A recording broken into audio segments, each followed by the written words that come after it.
I want to give a shout out to my amazing sponsor, Rider Justice. There's a lot stacked against us as riders. The unpredictable things that can happen out on the road, and there's a general negative perception of motorcyclists in the courts when something unfortunate happens. Thankfully, there's someone out there who's been fighting for us, like really fighting for over 25 years, and that's Scott O'Sullivan of Rider Justice. Scott is not just a lawyer, he's an advocate for riders. The kind who shows up to rallies, sits on nonprofit boards, gives free legal advice to riders in need, and truly fights for our rights. He launched Rider Justice to stand up for all of us, on the road, in the courtroom, and in our culture. If you've been hurt in a crash, if you've lost someone, or if you just want to know your rights as a rider, go to riderjustice.com. Welcome to Ride Beyond, where we go beyond the ride and into what matters.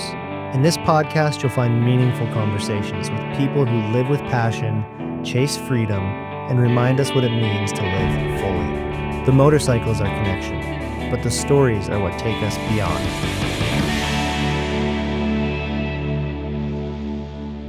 Dude, thanks for meeting up with me far from home. Yeah, thanks for coming here. The Florida Keys. Home. I love it. Yeah, it's awesome. First podcast in the Keys. Yeah, I love it. Sick. It's going to be super fun. And I can't wait to introduce you to Alabama Jacks too. Yeah. If cool. you can, get some B-roll. I think it'd be cool. I will. Yeah. Especially if the cloggers come out and the whole 9 yards. Oh, they do that here? Oh, yeah. Sundays. I mean, I picked that's epic. Yeah, it's epic. And a bunch of Harleys and cloggers, and it's pretty sweet. Dude. Yeah. I can't wait. And they serve lunch and everything. Oh, yeah. So we'll get some food after. Yeah.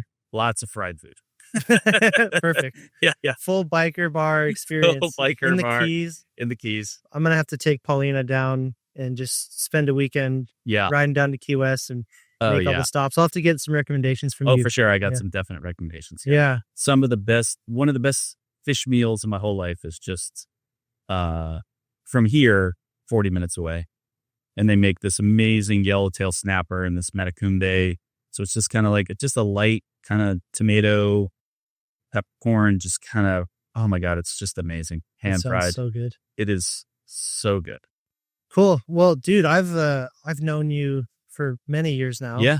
As a friend and as a supporter of everything we've done. And we've worked together on many events. Yeah. But I've never had an excuse to sit down one-on-one and dive into your past and your mission with Rider Justice. So this will be really fun to. Yeah, it's going to be awesome. And I've got questions for you, whether you like it or not. I love it. Yeah, I would love that. Anything you want to talk about, let me know. Yeah, I'm in. Yeah. How long have you been in law? Because I mean, that's essentially how we met you. You started Rider Justice, but I know you've been in law for much longer than Rider Justice. I graduated in 96 from University of Denver and then worked at a couple different law firms. It was right during one of the recessions. And so what we did is I bounced around from kind of place to place. I didn't think I was going to practice law for a little while because I worked for such degenerates.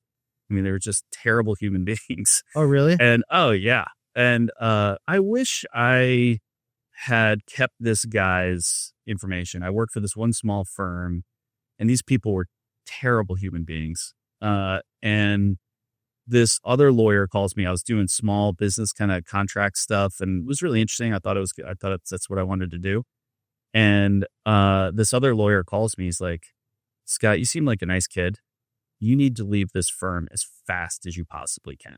Were they just sleazy? They were getting grieved all the time because they were just sleazy and, just jerks and lying. And it was just terrible. And I started looking for a job a week later and ended up in this firm. It was York and Gregory. And that's when we did insurance defense work. So we defend against cases like what I do now. And also big construction defect cases. So buildings blowing up, burning down. Started working there, just loved it. And it was really interesting. My wife's an architect, so we had pretty fun stuff to talk about of buildings blowing up and, that's and burning interesting. down. Yeah, it was cool. I'm glad you didn't give up after that first one. I was really close. Even after all those years of all the investment. Because the first two firms I worked for, these were just not good humans. And, you're like, if this is, I don't want to be this. No, I don't want to be this. That's exactly right. And one of my associates, Eli, who maybe you've talked to, his joke is, the 95 or 98% of the lawyers out there ruined it for the 2% of us. That's like the opposite of that normal saying. The normal saying, That's so funny. Exactly. And so got into the defense side of things and did that for years, and then started plaintiff's work, and it started with a motorcycle case, actually. Oh, interesting. Yeah. We'll dive into that. Yeah. Why did you choose law as a direction to go with your life? Yeah, that's a good question. So when I was in high school, I was college trying between psychology or law and trying to help people. And I love the counseling side of law. I love putting the pieces together and going and building a case and coming up with strategy and things like that. But I also love the counseling side. Yeah. And so the law for me was sort of a more interesting way to do it. Because frankly, my fellow psychology major students were all kind of a little bit effed up. Yeah. And I could see do I really want to do this? And the law seemed more like a more interesting way. And I thought it was going to be maybe more helping people with civil rights issues, things like that, environmental issues. And so I did a bunch of that while I was in law school. And I realized it was so slow, like years of environmental cases and spending tens of millions of dollars to try to build a case, one case in Colorado. And I realized, I don't know that I have that long, they'd be super frustrating. Yeah. Yeah. 10, 15 years to build up a good case and then fight it and then maybe lose. It's terrible. 10 to 15 years is insane. Yeah. I mean, I worked on this case, great lawyer in Denver. He was doing these yellow cake cases, which is, it's a spinoff of uranium manufacturing. And it was in, where Englewood is, right? And the Overland Golf Course, there was a yellow cake area there and just piles of dust of all this stuff. And they did a sheet. They figured out this area around it where it's just blowing into people's yards and houses. Radiation. People would close their windows and their arms would break. They were so just devastated by this stuff. And he brought this really big case, got all of the people surrounded, affected by it. And it was a big case. It was a landmark case, but it was a lot of years. Dude, there's a lot of places like that where people are affected by their environment and they don't even know it. Exactly. Even that intersection in Denver, I-70 and I-25, Globeville area. Yes. They have some of the worst air quality in the country. Lead. And they don't know. Yep. People are, they'll have asthma and health issues. That's right. People don't know any different, but your environment is toxic. Totally. Just in those kind of areas, just the soils because of lead and gas years ago, out in the fumes, and it's just in their soil. It's in the dust. It's in everywhere. The air, it's in the soil. Exactly. Dude, it's insane. It is insane. I love that you said you initially got into this for two reasons. I do think the solving a case, it sounds like a really fun work, but then the helping people is the gratifying aspect of it. And you can see that you've carried that with you throughout your entire career. It's important to me because it's more of a vocation. Some people get into it for money, or they get into it because they want to beat somebody to death with an arguing or something stupid. To me, it's more of a vocation, and I think I was lucky starting on the defense side and seeing, what worked on the plaintiff side, seeing how to defeat their arguments has really, really helped me on this side. Because I look at it from that perspective. Every case we take, I'm like, what would I do if I was the defense? How would I take this apart? And then I work, the other way around on the plaintiff side. And it's fun, but in the stuff that I do, it's devastating. Yeah. Almost everything I do is terrible.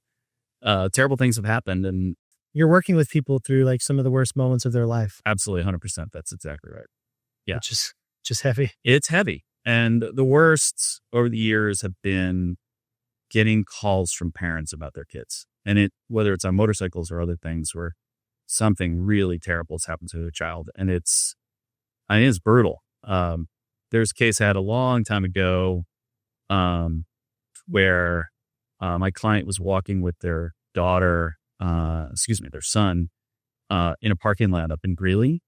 And this woman, she wasn't doing anything really wrong, but in a giant SUV, and she just comes around this corner just a little bit too tight in the parking lot and runs over this person's child right out of their hands and kills the child.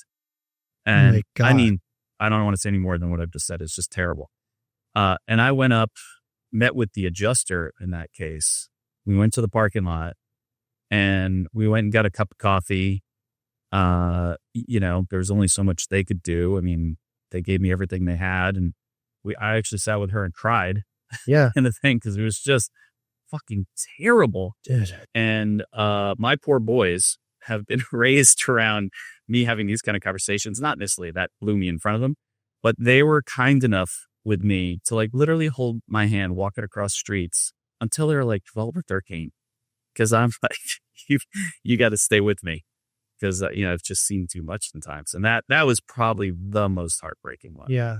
Unbelievable. I feel like those situations, though, just give you that much more desire to help these people. Yeah. You know? Yeah.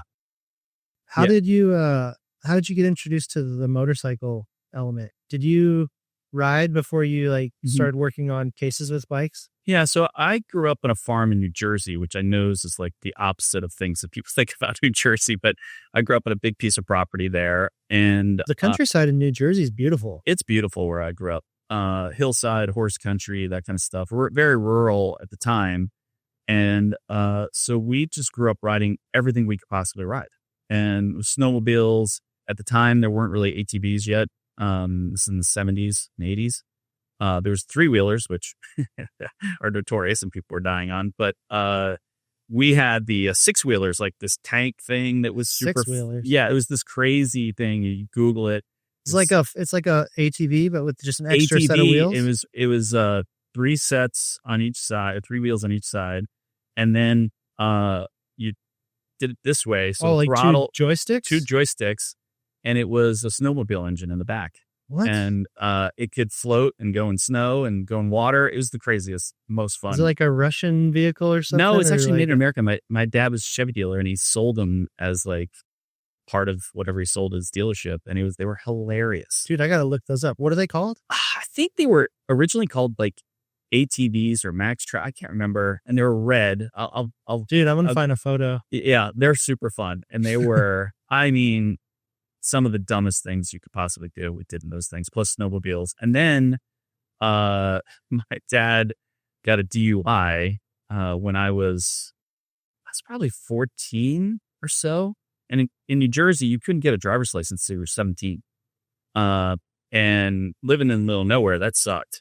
And so he gets this DUI and he gets a moped because it wasn't too far for him to get to work and he didn't need a license. And the moped became my entry into motorcycling. And we used it like dirt bikes, learned how to work on it, jumped it, did so many dumb things with those things. And a buddy of mine had one too. And that's how we'd get into town and just do stuff. And then he got a dirt bike and, so just that way. And then soon after I ended up in college and then law school. And then while I was in law school, my good buddy, he died near my street on his bike. And I think it was either a deer or a rock that threw him off the road. And it was just brutal. So I kind of put riding on hold for a while. But then soon thereafter is our first motorcycle case in the law firm.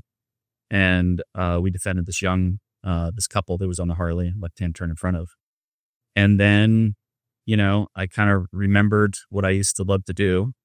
And we got involved. And then I started doing charity stuff and all this other stuff. So, yeah. So the two worlds kind of intersected naturally. Intersected, for sure. I feel like you discovered this love of riding as a young kid. Yeah. And you've carried that with you through your work.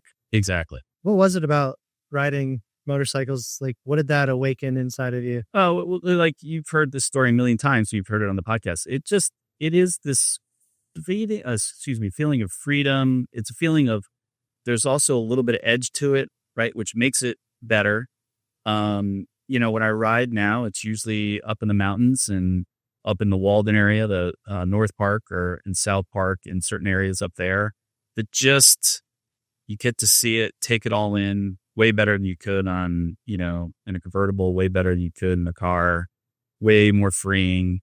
Have you seen, I had a COVID project. So I rebuilt an old CB 360 Honda.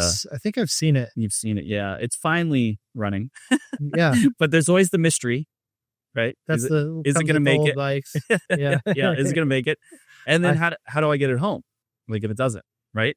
And I learned doing that stuff in the woods in New Jersey of like, oh, the snowmobile broke down. All right, take off the cover, get in there. Oh, it's the little fuel pump solenoid thing. And I mean, I'm probably going to die of cancer from lung cancer because that thing would break down, it would bog. And the only way, because the little fuel filter solenoid thing wasn't functioning, wasn't drawing, I'd have to blow into the gas tank to provide the pressure. Swear to God. And then while doing that, while pulling to start the snowmobile. That's hilarious. Yeah, it was hilarious. So you learn how to make stuff work. And yeah, so it was fun. I know the pain of vintage bikes. My first few street bikes were vintage. And then eventually I would learn to appreciate a modern bike. Yes, for those totally. Reasons.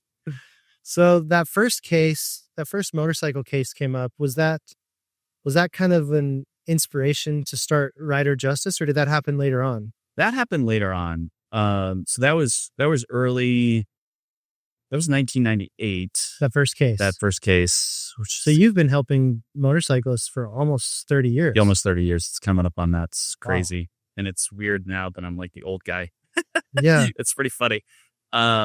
Yeah. So it after that case, and a few years later, I became partners and owners in that law firm. And a few years after that, around 2008, we started doing some more motorcycle cases. And then my old business partner, law partner, he inherited like $30 million and he just stopped working. And rightfully so. And, he was working, but he was trying to figure that out and help his grandpa's estate and all this other stuff. And I started my own firm in 2008. And then over the years, because of what I started doing nonprofit-wise and philanthropically in the motorcycle world, people started to ask me to get more involved in legislation. And that's the beginning of the advocacy, and that was the beginning of Rider Justice at that point. Okay. Yeah. So you had this pull to advocate for motorcyclists before Rider Justice was even a brand. 100%. Yeah. Yep.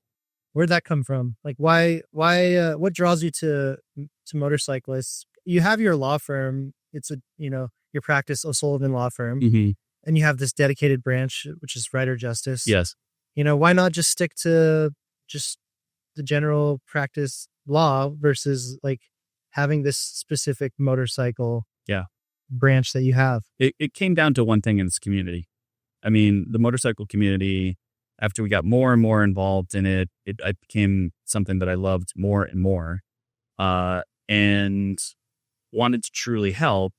And if, you see what I see on a very regular basis, things need to be done to make things safer, right? Where the road's safer, penalties against drivers who aren't paying attention and wiping out riders, that became really important to me. Because part of what we do is we work with the prosecutors to help them make sure, the person who gets, that hurts our clients gets brought to justice at least.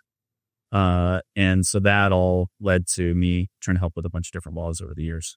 Have you noticed that motorcyclists get treated differently? Oh my God, yes. Because there's a bias of what a motorcyclist is. Yes. And it's certainly for the most part not true. That's right. It's kind of the opposite of your joke earlier. It's like the 2% ruin it for the 98%. That is exactly right.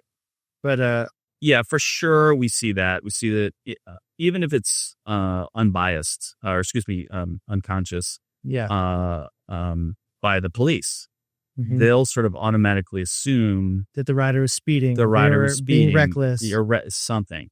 Insert thing here, and to the point where there was a few clubs that I supported that have kind of police backgrounds. I'd go in front of them and say, "Guys, you all ride. Why are you so biased against riders? What are you doing?" And they'd look at me like I'm crazy. I'm like, I'm not lying. You know it. And they would listen, and I'd try to put it on. I'm like, guys, just take a minute and don't just assume it was his or her fault. Yeah. Yeah. You see that one guy that goes flying Yes. past you on the interstate, and that sticks with you. Yes. Where most people aren't doing that. No, There's most just people like are not this, doing that. this crazy kid on a crock truck going Yes. 150 miles an hour down I-25. That's right. Like, and then ends up dead. Yep. And people are like pissed off. Yeah, that's right. But like, that's not the majority of people. No, not even close. So it's good to have legal representation that understands motorcyclists, understands the community, has the resources to help the specific needs of Right. a rider.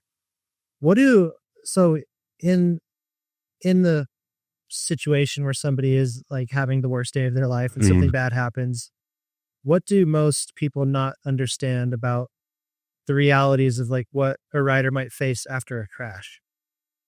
Yeah, that's because that is a good question. That's what I deal with all the time. The immediate reality is, am I getting the care I need? And am I in the right hospital? I've been taken to the wrong hospital. I broke my broke my arm. Mm-hmm. My bone was sticking out of my skin. My hand was folded back. My friend drove me to the hospital. Mm-hmm. I sat in the waiting room for 45 minutes. Oh my God. They brought me back to a doctor's office. I sat there for another 30 minutes as I'm bleeding out of my arm. Yeah. A nurse comes in and says, "Oh, we can't help you here." Like, what are you doing? Yeah. Knowing where to go. Yeah. And a lot of times it's a ride and they don't know where they're going. Right. But then they have a lot of questions about, fortunately in Denver and in Colorado, we have a lot of really good trauma centers. And these ambulance companies know which ones to take them to. The next big thing that happens is, how am I going to pay for all this? And so as far as medical expenses go, and before you even talk to a lawyer, the first and most important question is, do you have health insurance? One of the biggest benefits of all time in my now 30 years of doing this work is Colorado is very generous with its Medicaid. And I would say over the years, when Obamacare changed and then it allowed for more essentially emergency Medicaid, I would say 40% of our riders end up on emergency Medicaid because they're hardworking, normal people that maybe are working for themselves, but don't have insurance, but maybe they qualify because their kids Medicaid or something along those lines, or their wife or something. But they get in this wreck, and then essentially the hospital helps put them on emergency Medicaid, and then they're okay. It's not the best care later, meaning more PT or things that you need, but it erases the bills essentially. Wow. So that if you didn't have insurance, auto insurance or motorcycle insurance, and the other side doesn't have the insurance, your emergency Medicaid literally just changed your whole life. It just saved you from going bankrupt. What about, there's a lot of listeners that aren't from Colorado. Yeah. What should they be looking for? If you're out there in the world, try the best you can. I know there's crazy stuff going on in the world right now in our country with health insurance, but if you can, get least catastrophic if you're out there as a rider. You can also get a bunch of policies now allow for medical payment coverage for your motorcycle. And that's regardless, when you're out riding your bike and you just go down in some gravel and you break your wrist and, your hands flopping like you were just saying, your med pay, if you're on your bike when it happened, will pay for that. No questions asked. And that's called medical payment coverage. And you can get up to, I've seen as high with with Progressive, I've seen as high as 100,000. Does that make your monthly premium go crazy though? It's not too crazy. Most of them don't go that high. The minimum usually that's offered is 5, and it adds, maybe total premium for the year under $100. So I struggle with the health insurance industry. It really pisses me off because I pay so much. I work for myself, as you know, and so it's coming out of my pocket. Yep. And I pay so much monthly, and it seems like anytime I need something, I still have to pay for it. That's exactly right. So it's like, what am I even paying for if I'm not going to get the help that I'm paying for? Yeah, you're paying in a few $1,000s a month, depending on who you are. I mean, like my firm, we cover 80% of our, or 90% now of our employees' insurance coverage. So they're still paying a little bit, but that's, maybe $100 a month. And they have a 7,000. I tried to keep it as low as we could. And I think it's like maybe it's $7,000 deductible. So you're like, you go to just for whatever, the flu, you're still paying out of pocket. Like, what's the point? Yeah. Yeah. I don't disagree. It pisses me off. I agree. I think it's going to lead to a real inflection point in this country, actually. It already is. I mean, Yeah. people are getting murdered over it. Yes. Oh my God. Not that I that's advocate right. for that. No, yeah. But it's You're right. like, you understand the frustration. Yes. Totally. Just the corruption in insurance and medical industries. That's a whole other conversation. Well, I mean, look at it this way. They're spending more on advertising than they are in paying out their policies, paying for your care. That's wrong. Right. Yeah. Same with our auto policies and motorcycle policies. Same thing. There's a fine line because there needs to be incentive to get quality medical care. Yes. Pay people appropriately to do the research, to have good doctors and good Yes. surgeons. But do you really need to make billions of dollars? Right. Do you really need to profit thousands of percentage on every product you sell? Yeah. It can be more reasonable and still they can do well. Yeah. I mean, a really grim example I can give you is, my dad recently just passed away, and it was the end of life for him. He was old and infirm. We took great care of him. He had full-time care in his house. And he took a fall a month or so ago, which happens. And, he had a little bit of a brain bleed here and over here. But as you age, your brain shrinks inside. And, so the neurologist was like, look, you got options. You could wait and see how it's going. Looks like the brain bleed is healing and he's fine. We don't see any real difference in his cognitive behavior. Or we could go up through his leg and cauterize it. Or if it gets real bad, you may have to take off this part of your skull. And I was like, we're not doing any of those things. And he looked at us like, yes, you've just made the right choice. And I think what they really wanted was to go through his leg and do the cauterizing thing because they could make money from that. It'd give him no benefit except more anesthesia and make his dementia worse and cost us as taxpayers, I don't know, probably $50,000, $100,000 for a procedure he really didn't need. Yeah. And I think it was good to see the relief on their faces, but I could see the hospital not relieved. It's so crazy. Yeah, it's crazy. Pisses me off. It dude. super pissed me off. Yeah. And, we have compassion for our dad. We just knew that why make his last month even worse? Yeah. Why extend his life by a couple of weeks and put him through more pain? More pain, way more pain. Yeah. But that's what they wanted. Yeah. Yeah. It's terrible. Sorry, we're going down a weird path. That's why there's the old cliche, money is the root of all evil. Yeah. So yeah. So back to rider justice. Yeah. What would you say the core mission of rider justice is? So the core mission for us is helping injured riders first and foremost, helping them against, the at-fault drivers. But then really what I love about rider justice is the advocacy, is the community, is being out in the world, doing the things to celebrate the motorcycle world. Obviously, we have to have cases and help people when terrible things happen. But it's the other stuff that brings me the true joy and what keeps me going. Because if I only did the bad stuff all the time and didn't do all this really amazing stuff with you guys and your career and all the cool stuff that you've done and help support that and celebrate that, it would be terrible. To compare it back to what we were just talking about with the medical industry, half the battle is just rather than having these problems when you get injured or sick is prevention. Yes. So totally. Don't get sick. Do your best to be healthy and not get sick, or take the preventative safety measures not to crash your motorcycle. That's right. And not be in the situation in the first place. So having you guys out in the community, raising awareness and education on things like rider safety, you're helping people avoid having to work with you. Yes. Which is ideal. Yep. Because then they're not dealing with the worst situation of their life. That is exactly right. So half the battle is the preventative. And that's the fun part for you because you're out networking and hanging out with the community and relating with motorcyclists and informing them on how to make better decisions and be more prepared for when bad things happen. Yeah. And we help pay for, accident scene management classes where I teach people, basic motorcycle first aid, where God forbid something happens, we now have, because we've been doing it for a lot of years, like 10 years now, we now have people who have lived because of the class. Their friends have Wow. saved their lives.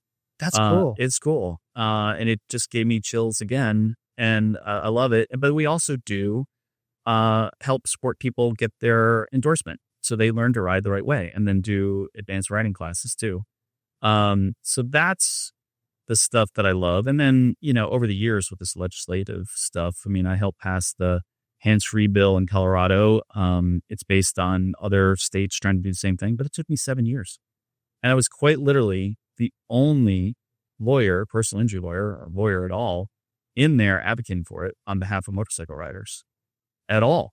And I actually got pushback from the Bar Association, the Trial Lawyers Association. They just didn't want to support the bill because they saw it as maybe a loss of potential clients. I'm like, so you're literally, Yeah. you're not just helping riders with cases, you're actually helping pass laws Yeah. that change. try to make it safer. I think so. The law, the hands-free bill, finally passed last year. Is that about texting? Texting? Well, we passed that years ago in anti-texting driving, but then we wanted like quite literally no phone in your hand while driving and Bluetooth only. It's crazy. Driving down here, I was Mhm. thinking in my head, it's something I wanted to talk to you about. I'm like, 8 out of 10 cars that you pass, Yep. we're all like in zombie mode. Zombie Dude, mode. It's People crazy. can't put it down. Yeah. Just not even really do anything, but it's just Yeah. like you can't put it down. Yeah. People going 55 and a 75 just Uh-huh. locked into the phone. Yes. It's crazy. Florida is a particularly interesting place for drivers. And I've had to do a lot of miles in this area.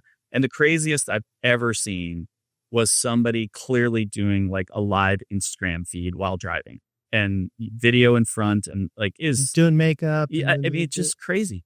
I saw a person reading a magazine driving here one time. What in One the thing I love world? about Florida, I love that it's wild. It I is think it's one of wild. my favorite things about Florida, but I hate texting and driving. Oh, it's the worst. And it was so obvious. We would present numbers over the years of what it will do to save lives. And it officially passed in Colorado January 1, 2025.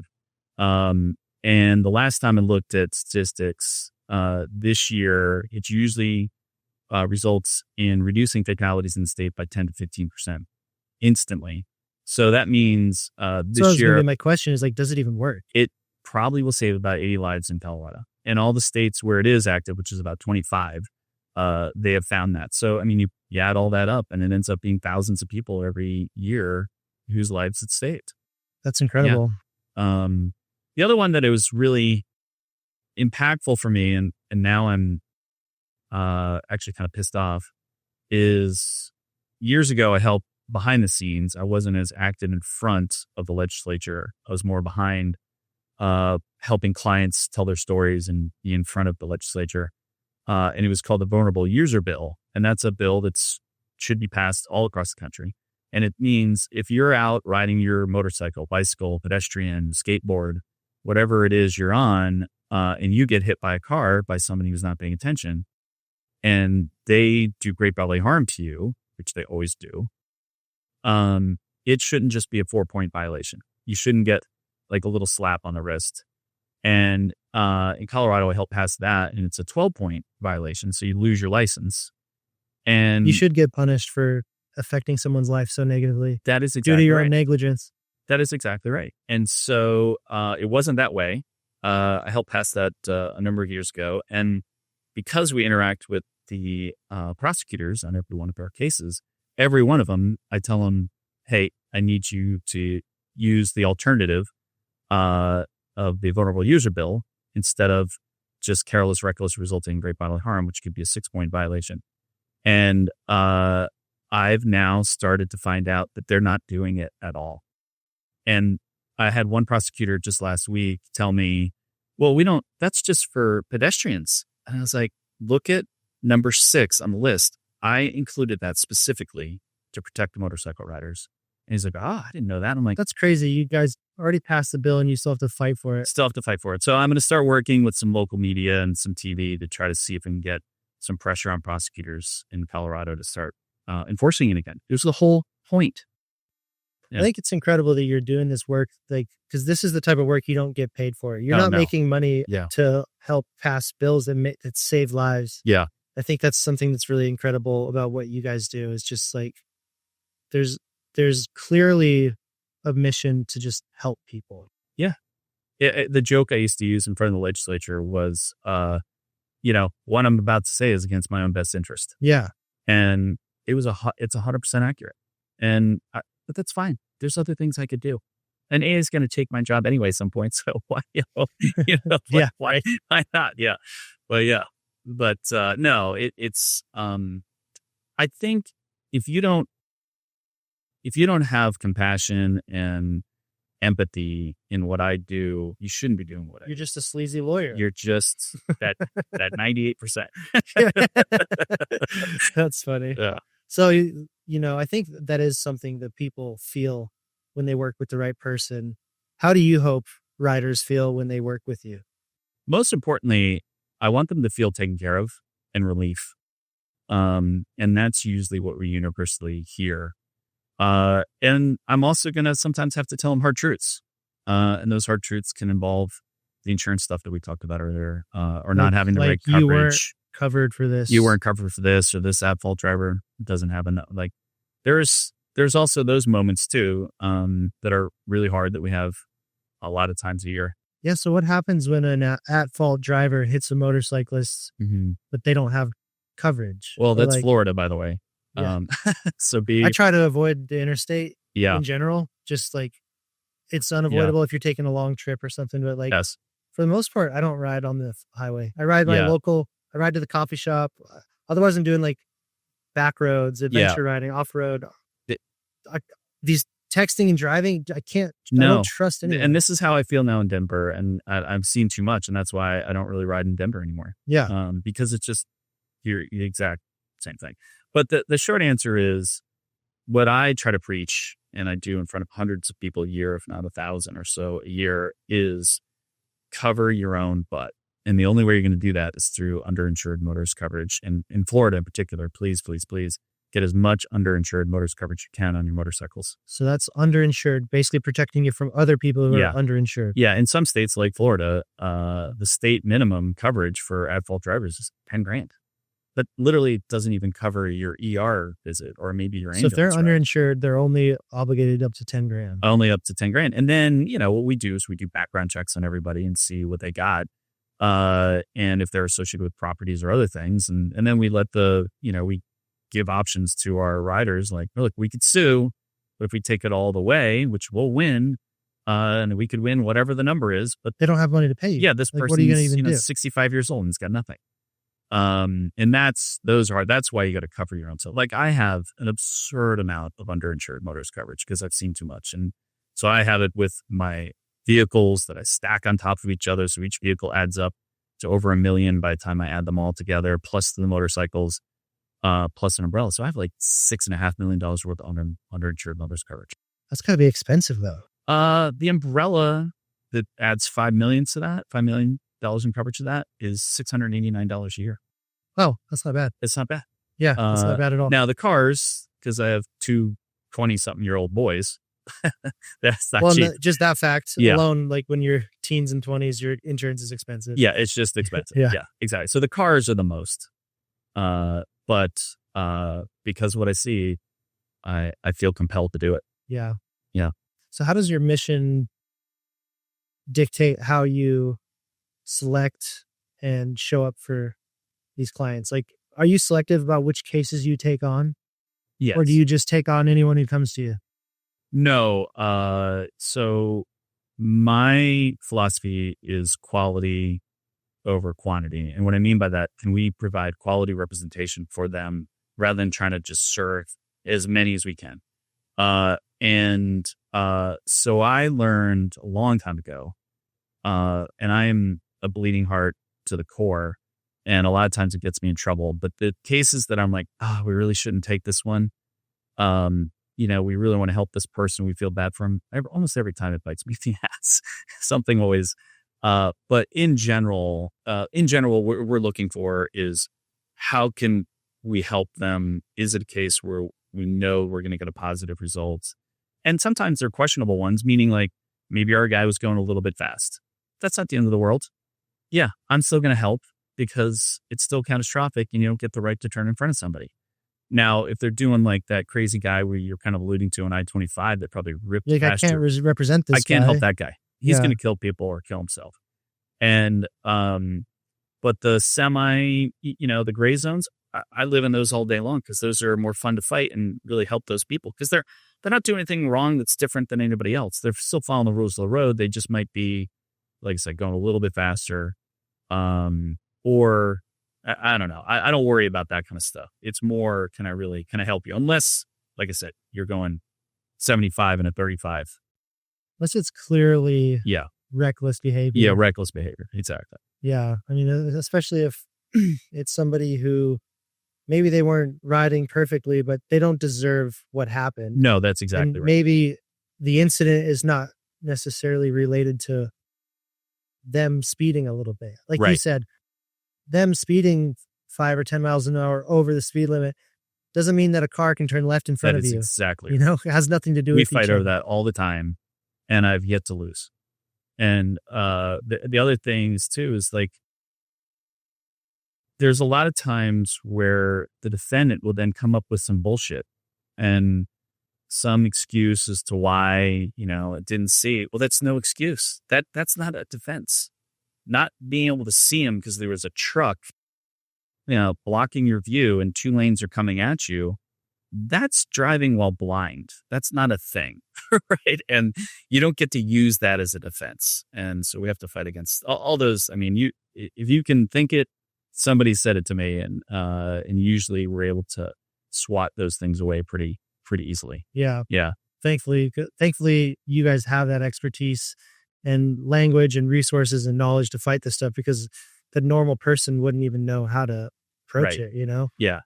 Yeah. And it's a lot of times what we're seeing now, and I actually have a brief that I have to get in tomorrow to do this against this motion is we're seeing now, I was a former insurance defense lawyer for Liberty Mutual as out-house counsel, and then Wausau Insurance and a few others over the years.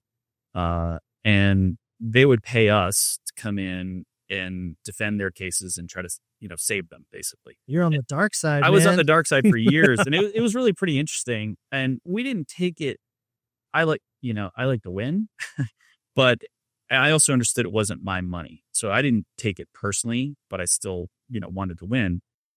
But what I'm seeing now are these insurance companies are hiring some of these old school lawyers on the defense side I've known now for 30 years. I trust those guys. We've been against them many times. They know they're going to lose. I know I'm going to win, or they got a good point and we'll fight it out over things, but we walk away to fight another day. Yeah. And now we're going against these young firms that I don't know how they're getting paid, but they're just throwing absolute bullshit at us. And it's fine. We're a full litigation firm. I don't care. And I have to remind my associates on a regular basis, like, don't let the tail wag the dog. We're in control. If they throw some bullshit motion to you, it's because they want to do some billable hours. Doesn't matter. You're going to win the motion anyway. Don't get upset about it.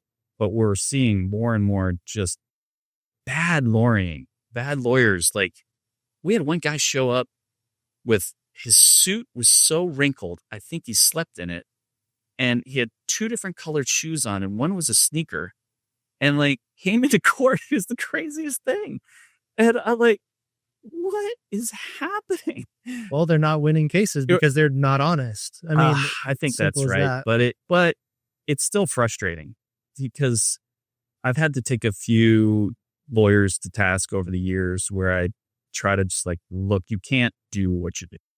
You should be ashamed of yourself. And whether they hear that or not, I don't know. But yeah. Hopefully they do. Hopefully they do. I mean, like that guy that told me, like, Scott, get out of that firm as fast as you can. I mean, I wish I knew who he was because I'd send him a Christmas card every year. I mean, literally changed my life. Yeah. For the better. That's good. Yeah. So you guys spend a lot of time preaching safety, Mm-hmm. which is amazing. It goes back to that preventative Yes. thing. So how do you balance these two worlds? Because motorcycling is all about freedom and rebellion and don't tell me what to do. And like, Right. almost the stereotype of the motorcyclist. You don't have to be a dangerous rider or put No. people at risk, but just this mentality of like freedom. Like, I Yeah. don't have to wear a helmet if I don't want to. Right. Or, I'm going to ride how I want. Like, Yep. how do you balance this part of the culture that embraces this freedom and self-expression Mhm. and independence and rebellion with like, here's how you do this safely? Well, I mean, I'd maybe turn it back on you because I embrace it and I don't fight it. What I usually preach is practice. Like you probably would agree, one of the most important things is practice, and people do it. Go find an empty road, go find a big parking lot, and practice hard 1G brakes and staying upright. Right? Practice those hard brakes. Practice braking while turning hard. That's what I advocate. Situational awareness. I'm not going to change you as a rider. I'm not going to change your riding behavior. But if you can practice these maneuvers and do that on a regular basis, and just remember that it's going to be part of the deal someday. I think I'm lucky because I learned when I was a young kid on the dirt. Yes. So you can fall and you get Yep. hurt, and you quickly learn there's real consequences when you crash. Mm-hmm. I can go break bones on the dirt, but Yep. I'm not going to get run over by a truck. I'm not going to Exactly. like skid on the pavement with my skull because Yes. you're geared up. You have all your stuff on, and you learn these lessons the hard way, but you're protected. Yep. So then when you get older, you realize like this helmet will save my life even at 5 miles an hour Yes. if I hit the concrete. Yes. I don't care about looking cool. First of all, you don't look cool. Like, right. Yeah. Just like, get over it. I think you look kind of goofy, like riding without your helmet. You look ignorant. That's right. You can do what you want. Yep. But in my opinion, like, I don't care if I look cool. I would rather live. Yes. Get a cool helmet. Yes. Like, you look cool if you have a cool helmet. That is exactly right. But in my opinion, wear the proper gear. Yes. I don't necessarily gear up head to toe. Like, I'll ride in jeans and a t-shirt sometimes Mhm. if I'm going down the street, whatever. I always wear a helmet Yep. because you can fall in your driveway and get brain damage. That's exactly right. Just, you can choose your level of protection, but like, not wearing gear doesn't make you look cool. I'll just say that. I'm with you 100%. And it doesn't inhibit your freedom. Yeah. It's actually more comfortable rather than having wind and bugs in your face. Yes. Like, it's Exactly. more comfortable. You Yeah. feel more free to enjoy the ride. Yeah, that's right. Yeah, and it gives you that at least a little bit of comfort, and which then allows you to then maybe ride in a way that's a little bit more aggressive than you would have otherwise. I mean, nothing throws me off more than when I see, like in my neighborhood, somebody riding, just a basic low CC bike or, a Vespa or something, and they got flip flops on.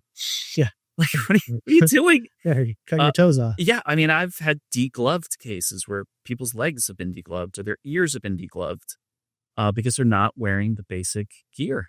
Yeah. And like you said, it doesn't have to be Kevlar everything. Yeah. You don't have to be all adventure biked up. There's a few things that can yeah. save your life, though. Just Yeah. wear a helmet. Don't Yeah. be stupid. Yeah, You don't look cool. Exactly. Yeah. Yeah. We used to write a letter once every an article once every year or so about not wearing a helmet is selfish because of what you just talked about. It could be just literally a low speed thing and you're brain damaged. Yeah, and then everyone else has Then to your take family care of has to you, take care of and you're a huge burden, and you're Yep. creating medical expenses because you had to look cool. Yep. And we would get hate voicemail, and they would at least leave their name and number, which was I loved about them. And like, how dare you? And I'm like, all right, man, well, it's fine. That can be your opinion. I also It's fine. think though, like, if you feel that way, you're free to take your own risk. That's exactly right. Like, that's fine. Yeah. If you understand the consequences. Yep. I have no problem if you ride without a helmet. Yep. I'm just saying, I think you look stupid. Yeah. I don't think you're Yeah. making a smart decision, but I fully support. That's something I love about Florida. Like, Yeah. make your own choices. Yep. Same with Colorado. Yeah. Yep. Just freedom to choose your own choices and then live with the consequences of those choices. Yeah, I'm all that's about right. it. Yeah. And I feel essentially the same way. Like, I don't judge As long as you're not anymore. hurting other people. Yeah, that's exactly right. Yeah. And I don't judge whether they wear or not. But it is a fact I need to know. And usually it's pretty obvious. Yeah, if you're like throwing your lady on the back and you're saying, don't put on a helmet, that makes you look dumb. Then it's like, That's a different story. Yeah, exactly. Yeah. Make your own choices. Yeah. But We had 1 year, it's probably 10, 15 years ago, one summer where we had 3 cases where these ladies got on the back of bikes of guys they just met, shorts, looking pretty. And these guys ride like idiots. trying to impress the ladies. Trying to impress them. One hit a speed bump and ejected both of them. One high-sided it into a tree. And one another one, It's something not terrible. funny. No, but- it's not funny. It's terrible. But Yeah. their legs were degloved, the girls' legs. Oh my God. It's terrible. Just from the pavement? Just from the pavement. It's terrible injuries. Do you have to like amputate in that case? How do you... They just tried to do Just skin all the grafts. skin was gone. It just like, Dude. It's terrible. Terrible.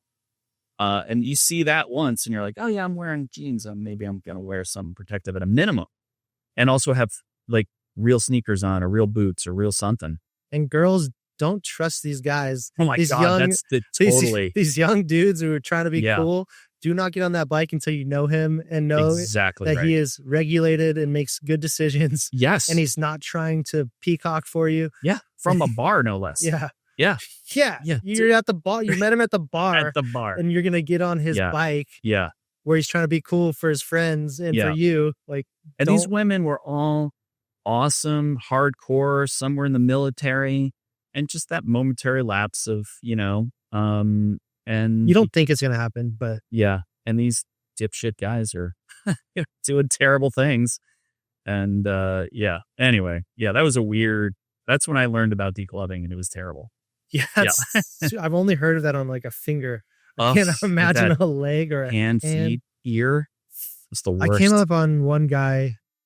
I was riding down out by like the airport. There's like Mhm. some really pretty just remote roads. Oh, yeah. And like sunflowers and all that. Mhm, very cool. Just like a nice evening ride one day, and I come over a crest and I just see a bike on the ground oh, and no. a guy sitting on the side. Yeah. He's just kind of sitting there out of it, Uh-huh. and his whole skull was out. So like whole top half of his head. Yeah. I don't even think he knew he was so out of it. Oh. But like the meat. Oh. So he's like a bigger dude, had like the thick meat on his Mhm. head. Oh And God. it was just like a whole Yes. chunk pulled off, and his Mhm. skull was just out. Yeah. And I was just like, dude, Yeah. that's what happens when you don't have a helmet. The concrete is literally a cheese grater. That's right. Anything that's exposed, and I'm guilty. Like I said, I'll wear like just a Yep. t-shirt or a long sleeve I've t-shirt. done it too. And I realized that like that would be my consequence, but I'm Yeah. never gonna have my skull That's out right. Yeah. from grinding on the concrete. No, that was like traumatizing to see. Yes. Thankfully that we called the ambulance, they showed up, took him off. Hopefully he was okay after that. But Yeah. like, when you see that stuff in person, it's like It's real. it really inspires you to like Mm-hmm. it ingrained even further. Like Yes. don't ride without a helmet. Don't ride without. Enjoy riding, Yeah. and Just protect your life. Yeah, Like, and situational awareness. Just assume you're invisible. yeah. Because and- you are a lot of times. Yeah, and enjoy it, honestly. Yeah, because you can go do fun stuff and go see places you wouldn't normally see, and be quiet out there. And if you hadn't seen that, you'd just be like, "Oh, this is a great ride." Yeah. Yeah. You need those lessons occasionally. Yeah. Those reality checks. Yeah. But speaking of the more fun side of motorcycling, outside of, you alluded to outside of working these cases and helping riders, you do a lot of community engagement. What Mhm. type of events are you guys involved in? I know you guys, like I talked to Derek, who's one of your events guys. He Yeah. worked with me at the magazine. Yeah.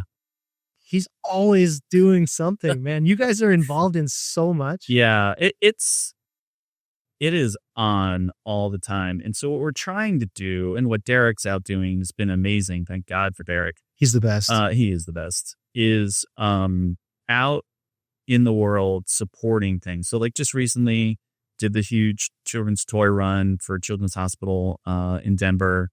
A few thousand riders were giving up burritos, doing things, supporting, and then we did a special T-shirt, and all proceeds went to Children's Hospital, raised like $4,000, and then other little things like there was a small dealership north of us that does a turkey drive and for like full meals for families. We just kind of got involved in that, donated some money and donated some time and a bunch of turkeys. There were a line 1.5 miles long. Really? It was crazy.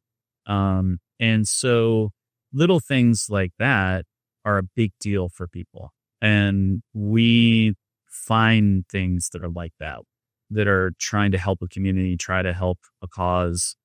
One of the favorite things that I've done in the community was during COVID.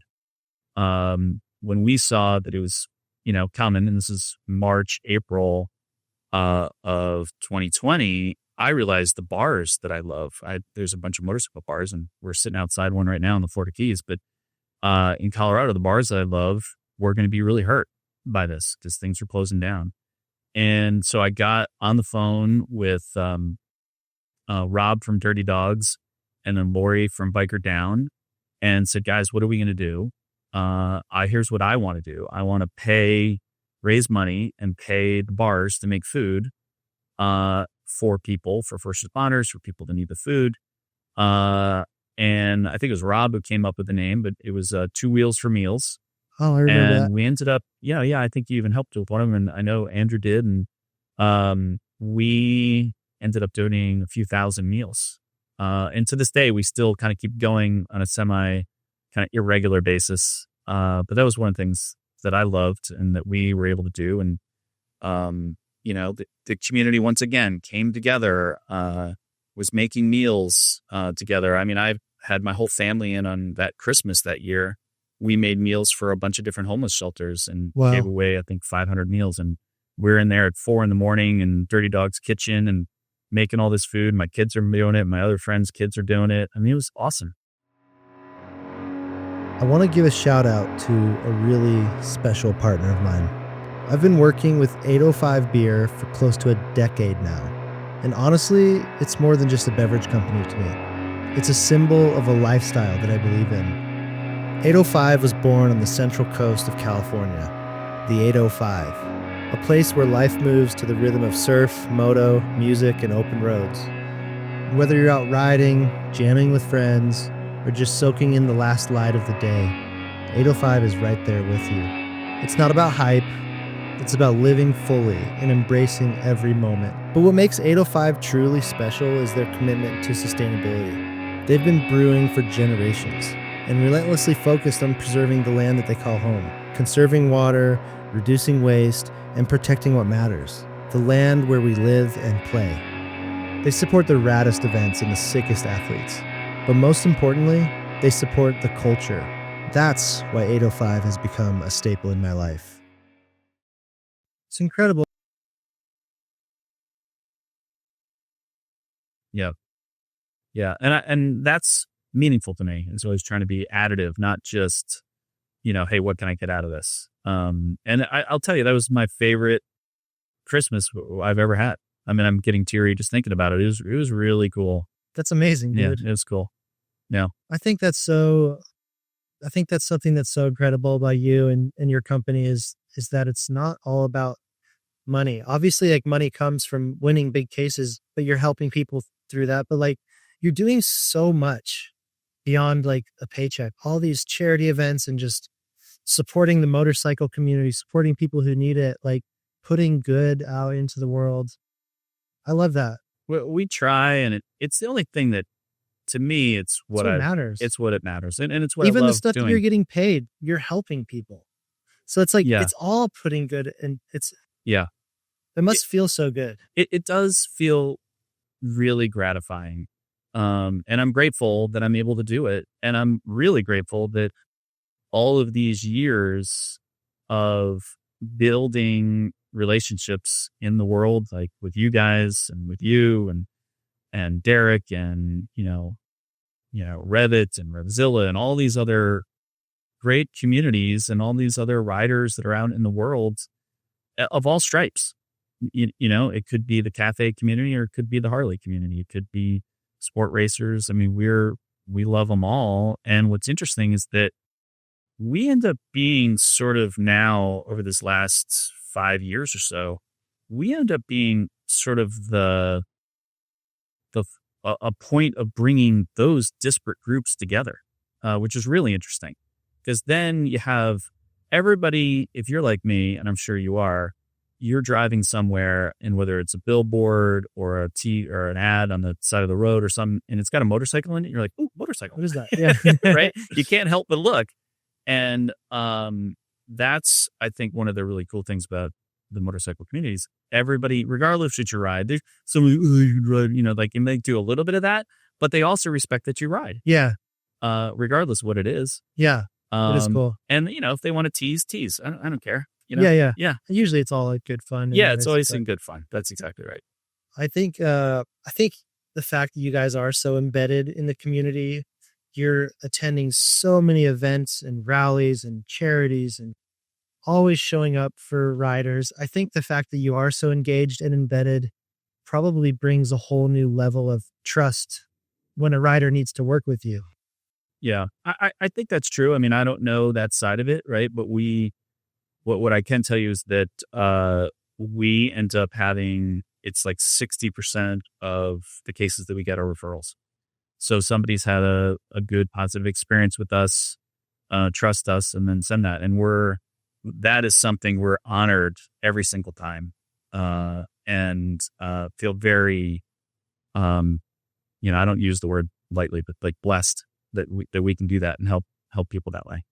I'm sure you get asked this all the time, but have you had any like really crazy cases that you can share? I know a lot of it's confidential, but is there anything like you could share that, like a crazy story? I have I have quite a few. Yeah. The craziest one was this case. This guy that I helped, I met him. I can't remember how I met him, but his name was Juan, or is great guy. And he had a limousine company, and his limo company went to I think it was like what's called fire station, gas station, or something like that on Colfax. And, you pay X amount of dollars a month and you get your car washed 1 million times, however times you want. And so one of his Lincoln Town cars was getting washed by one of his drivers. And was it a limo or just like a normal? It was like car? a Lincoln Town car, yeah. But black one that he's used to transport people around. He used to be the head guy that would take people from the Brown Palace to different places, so that he had that contract, and so his cars cleaned all the time. And one of the guys working there, that's cleaning the car, goes out to the curb and goes like this to a guy, and then the guy comes in, steals the car, then takes off with the car, uses it in a murder, and puts the body in the back of the car, and then goes across state lines and commits all sorts of other crimes. What? It is the craziest thing. What the hell? And so anyway, the long and the short of it is, I ended up representing him against the car wash people because, like, your guy helped him steal. Like, it's all on video. Yeah, dude. It is the craziest thing. And I feel terrible. I don't mean to laugh about some poor person who's murdered. No. But yeah. And that was probably our craziest one. I've had all sorts of insane ones and some other stuff. But that's the most interesting, kind of funniest case. And then the company, the car wash company, hired this. I know he was licensed, but I wasn't sure how. Totally mob boss Russian guy. It was the craziest thing. And I would fight with this guy outside the courtroom. I'm like, what are you doing? Just pay me. And anyway, it was really sketch. The whole thing was sketch. I don't mean to laugh about it, but no, I don't either. It's just like so crazy. It was crazy. Yeah. Yeah. This guy would be like, I don't even want to fake a Russian accent. Was there any motorcycle cases that kind of stuck out as like just a wild experience? Or not really? The wild ones, I mean, the problem with the motorcycle ones, they're all tragic. It's so, we have one right now where this guy makes a left-hand turn. He works for some giant cable company that's installing cable stuff all around the West. And he's on the phone FaceTiming his boss when he turns left in front of my client. Oh, in the car. In the truck. And kills my client's husband and mortally wounds her. So she was on the bike. She was on the back of the bike. They were on a trike, God. And I mean, it's just terrible. And so that's the problem. Like, that's why I tell you about the murder one because otherwise they're just like sad. They're just sad. Yeah. There's wild ones one of the more interesting ones that I did years ago was, and this is kind of what we're talking about, like, maybe you're doing something dumb a mile back and you scare other drivers. But this guy this is long before lane filtering came into effect in Colorado. And he had split a couple lanes further back and then stopped doing that and comes up to a light. And as he's just proceeding through the light, somebody makes a left-hand turn in front of them and really hurts him. But the cops listen to the people. They're like, oh, my God, he was riding fast and splitting lanes and all this other stuff. And I was able to prove, like, look, you can't use a mile back against him. At the time, I have all these witnesses that say he didn't do anything wrong. Like, give me a speeding ticket. But yeah, for back there. This part has nothing to do with it. And, I was able to get the prosecutor to drop it because I had enough good witnesses that, agreed with me. And it's instances like that are, that's part of the job that I love, where we get in there and really find the stuff. But it's, I wish I had more funny ones. Yeah, they're more just tragic. Yeah, unfortunately. I'm sure there's lots of emotionally heavy situations. How do you deal with that? Because that's also like, you think about like therapists, they're like the craziest people because they're taking on everybody's baggage all day long. Yeah. Like you're dealing with, we talked about it earlier, but you're dealing with people in the worst moments of their life. Yeah. They've either lost someone or themselves have been tragically injured or paralyzed or whatever it is. Yes. It's generally a horrible situation when they're coming to you. Right. It's an interesting question that I've been kind of grappling with a little bit more lately. What I try to remind myself is to have sort of the patience and grace to show, like, to really just listen and be with our clients during these terrible times.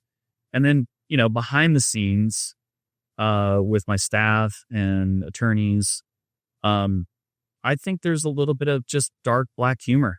And then we try to get through it through sort of laughter and frustration. Humor can get you through a lot. Yeah, exactly. And there's a lot of laughter in my office. I think that's really helpful for all of us.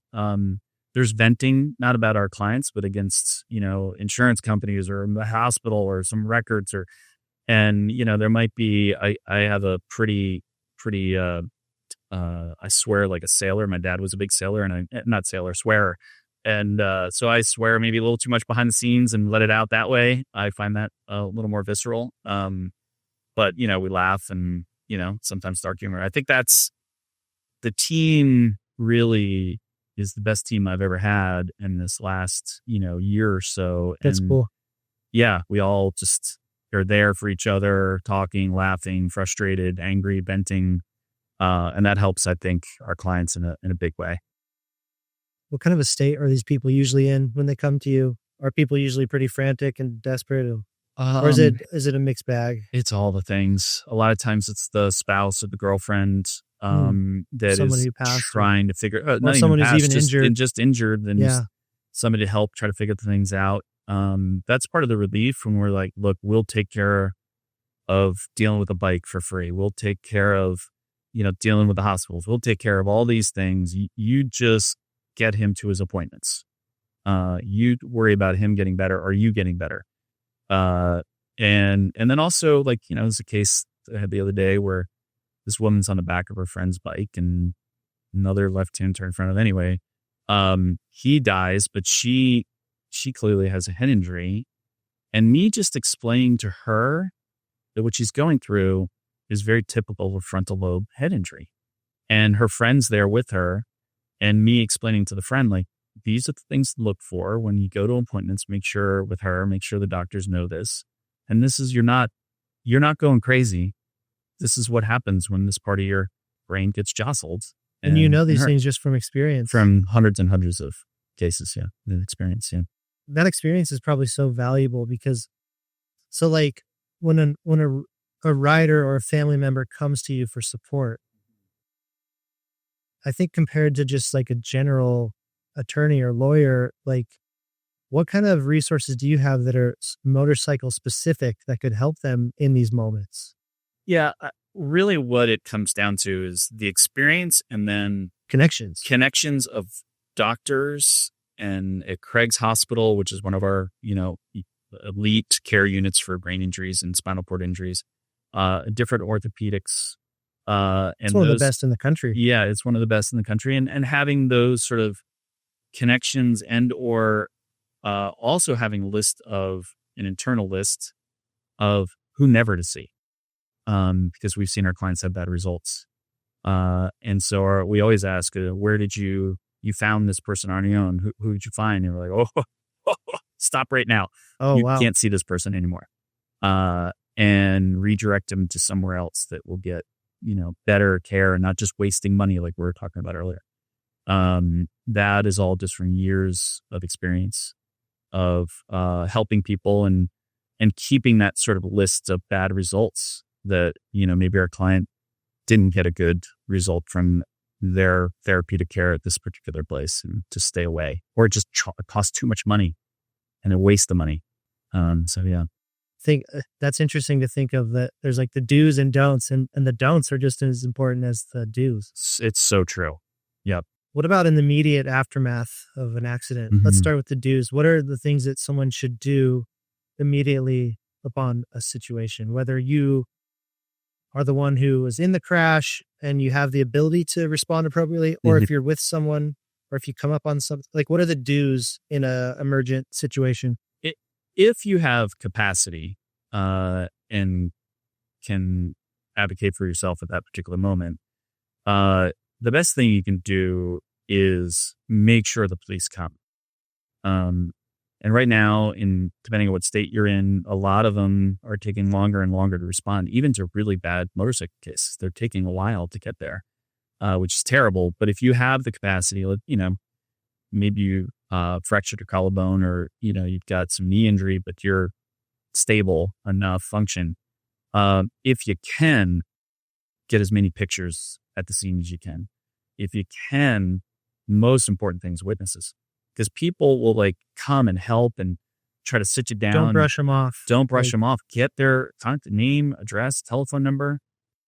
That could be so valuable later. Yes. And the police maybe don't actually get their witness statement. But, we've had a lot of riders like, oh, yeah, this woman was here. She saw the whole thing. And they don't exist in the records. That I would say is probably one of the more important ones. The other is, and this is controversial, but if you can, in the moment, most people are apologetic, that, defendant drivers. And whatever they say to you can be used against them. And if there is a non-confrontational way that doesn't threaten your safety, to just get them to admit on audio or on camera that it was their fault. Yeah, because when the adrenaline comes down, then they start thinking about, oh shit, I shouldn't say this, I shouldn't say that. Or they'll come up with something else. In the heat of the moment, it's like, oh my God, I didn't see you there. I'm sorry I hit you. Yeah, and all your audience is going to know this. Like when you're riding your bike and you're downshifting, yeah, it sounds loud. And loud to some people means speed. They don't know that you're actually just downshifted third, second, first. And it's just, popping the RPMs, and you're not speeding. But they associate it with that. Like, oh, I heard him really hit the gas. And like, no, you idiot. He was downshifting. And, but getting people to understand that, you're not good. I'm not asking riders to do it at the scene. That's my job. But finding those people, just documenting as much as you can. And if you can't, hopefully someone with you or around you can. Yeah. And that's why, if at all possible, when you're riding with groups, that's why we do these accident scene management classes. One is to secure the scene properly for them.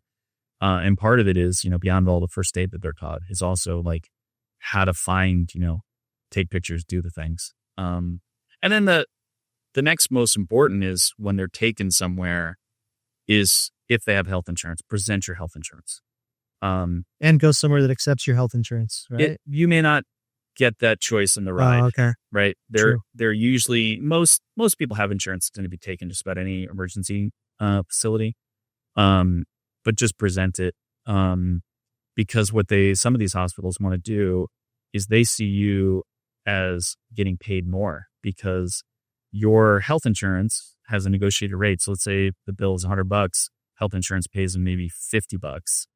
They may want to try to put a lien on your case and not use your health insurance and try to get $80 or $90 from some settlement later.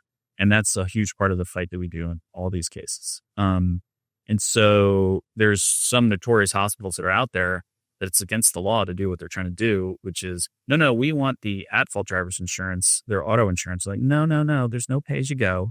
There's no, they don't get to negotiate with you. You're not billing them. You're billing the health insurance because that's what it's for. And that fight is less than it used to be, but 10 years ago, we used to have that fight all the time. Oh, God. It's all these things behind the scenes that Can't stand it. Yeah, drives me crazy. So what are those are the do's. Yeah. Some of the do's. Yeah. What are some definitely do nots in a situation? Don't just like, we have some ones that aren't catastrophic, but like, it turns out they actually tore the ligaments in their thumb, right? The classic kind of thumb injury and you go down. But they don't know it at the time. And they're like, oh, dude, I'm okay. We don't need to call the cops. Always call the cops. You just always should. If you don't, you can file a report later, but that means nothing. It's really, especially we have a bunch where people are just riding and they come up to a stop sign and somebody hits them from behind, not necessarily high speed. That's my biggest fear on the street. But yeah, is coming up to a stop and somebody's not paying attention. Yep. It seems like so common. It's very common. And, and that sometimes it's really bad, but most times it's not as bad. And, absolutely call the cops. You've had a couple of cases where they're like, oh, it's okay. I'm like, wait, no, just please. Because then it's documented. When you hit somebody from behind, you're automatically presumed to be at fault. So just, sometimes you're helping avoid future problems by just having this outside sort of arbiter, the cop come in and just make it simple and assess blame and just be done with it. Yeah. Totally. And like you said, because even in the moment, the driver might be like, oh, sorry, we'll take care of it. And then try to get out of it later. Exactly. Yeah, exactly. Dude, when I'm coming up to a stop, if there's like a quick change to a red light and it's a quick stop, I always ride toward like the center line. Yep. Because I'm like, if this guy behind me blows through it, I don't want to be hit. No, that's all part of situation awareness and being in the right spots. And it's why, like in the States we're lane filtering in Colorado now, you come up to a stop and just get up through the middle. I feel like even if it's you're in a state where lane filtering is illegal or lane splitting is illegal, just give yourself a little bit of room towards the center so that if a car is not paying attention, he doesn't clip you. Exactly. Because when you're stopping quick, you can stop so much faster than a car. And all these people on their phones, they're just going to run you over. Yep, that's exactly right. And we had this guy that he could have filtered, chose not to for whatever reason, just downtown by the ballpark. And he's got his GoPro helmet on and the camera on. And next thing you know, he's up in the air. And this car then tries to run him over. And thank God there was a homeless guy on the corner, grabbed our guy and drags him out of the way just in time. Why did he try to run him over? Just to get away? I think just to get away. And he smashes two other cars. Oh, he's probably on drugs. All drugs. Yeah. Exactly. And thank God for this guy there, saved his life. It's crazy. Dude, I was riding. Sorry. I was riding my motorcycle one day in Denver years ago down this street, and some guy flew around a corner, boom, over a curb, oh my God, across the street, almost hit me. Yeah. I stopped. He was on drugs or something. Yeah. Swerving, running people off the road. Oh my God. A couple miles down the road, I was just following, like, what the hell? Yeah. There was a stoplight.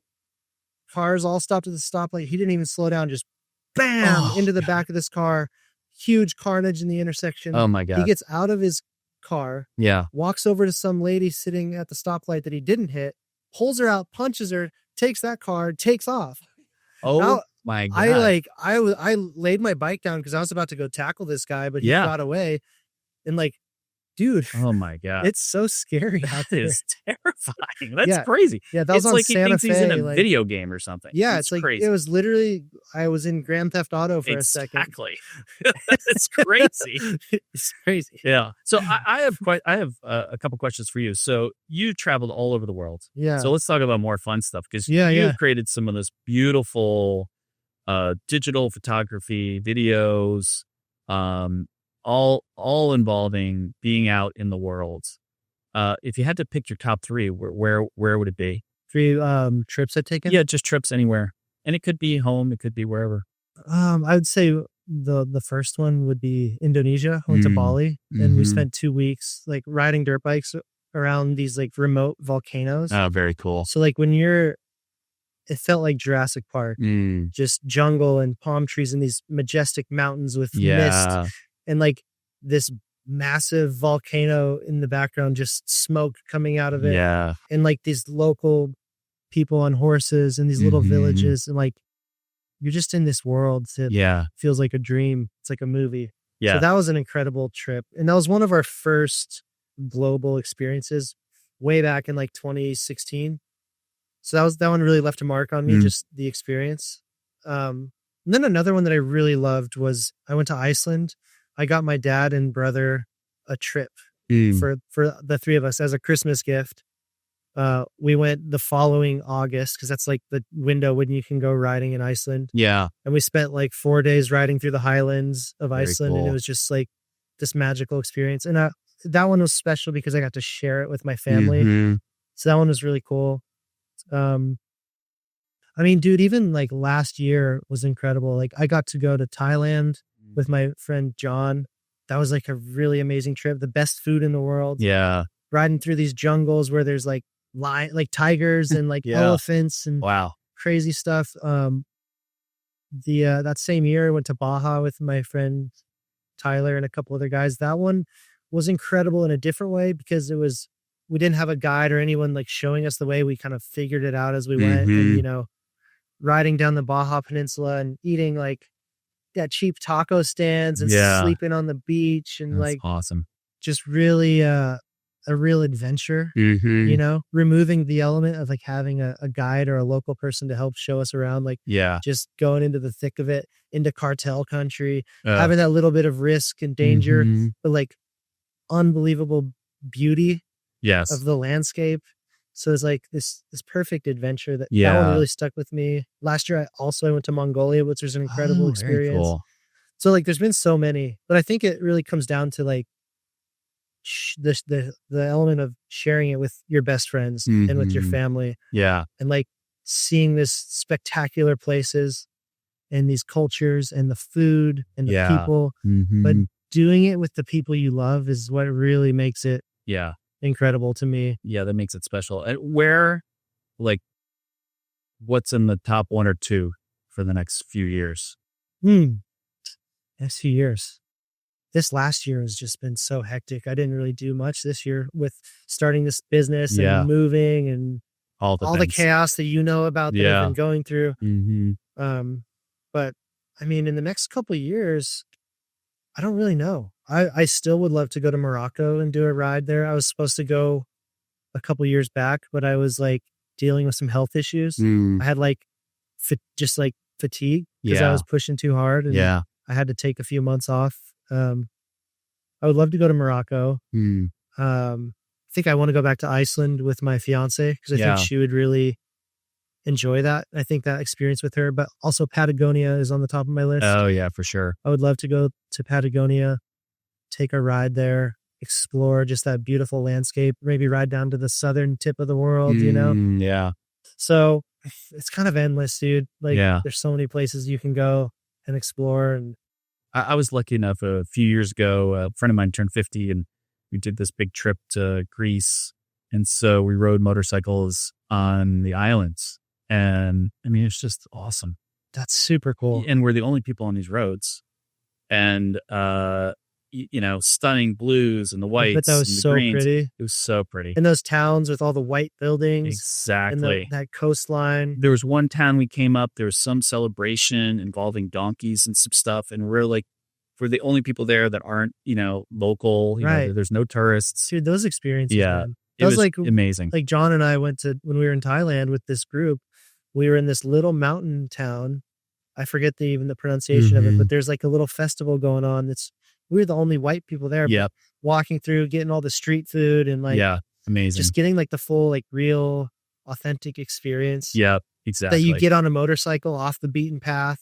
You go, you kind of get away from the tourist destinations and stray into these little villages in the middle of nowhere in the mountains. Exactly. Like you see these beautiful like Buddhist temples. Like when we were in India last year I took my fiance to India, which was a crazy experience because we went up to the Himalayas. First of all, you land in Delhi, and it's just a disgusting city. No offense, you know, these people are born there; they're doing the best they can. Yeah. But it's dirty, hot, there's just humid, trash everywhere, feces all over the street. It's disgusting. Like, I got sick just from being there. But like, we spent 7 days just going out into the Himalayas. Wow. And we went into these remote villages. Like I said, it took us 7 days just to get there. And like, we were up above like 15,000 feet, 16,000 feet for like 10 days. And just the elevation was insane. Yeah. I was dizzy the whole time. No kidding. What do you do? Like carbureted or not carbureted bike? What like? It's a fuel and I don't know. On, There's a Royal Enfield Himalayan. I believe it's fuel injected. Yeah. Okay. Which you would have to be, I think. Then, yeah, I was wondering. But just like these really remote, small towns and like having that experience and on the side of these cliffs. So these roads you're riding are sheer cliffside roads. There's boulders falling down. Like every time a bird would fly over and I would see a shadow, I was flinching, looking for boulders. Yeah. We came around a corner and about 10, 15 seconds in front of us, the whole mountain slid down. Oh my God. Like a full landslide of boulders and rocks. And like, I was obviously thinking like, if we left 10 seconds earlier, we would have died. That's right. Like, crazy experience. I was sick the whole time. It was very magical, but like very challenging. Yeah. I think then you come home with a better, cooler story. Definitely a story. And you also, to me, when I've had experiences that are challenging and you then use that as part of your well.